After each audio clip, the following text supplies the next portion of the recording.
خبر مفاجئ وعاجل عن زيت الزيتون بالمغرب وردنا قبل قليل، والموضوع أو الخبر يتعلق بزيت الزيتون بالمغرب، هام جدا لمستهلكي هذا المكون، وأكيد كلنا وبدون استثناء كمغاربة نستهلك زيت الزيتون. قبل البدء لا تنسوا الاعجاب بالفيديو والاشتراك معي باش دائما يوصلكم كل جديد الأخبار المغربية. شكرا جزيلا لكم. والآن بعجالة إلى التفاصيل.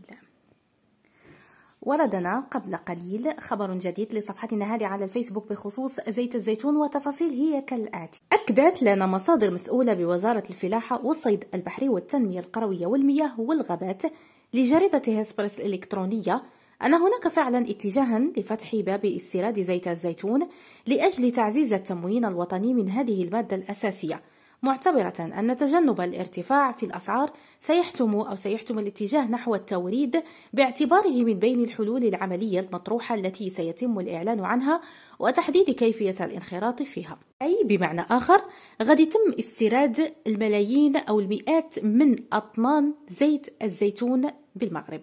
المغاربة متفاعلين مع هذا الخبر بسؤال واحد فقط: أين هو المخطط الأخضر؟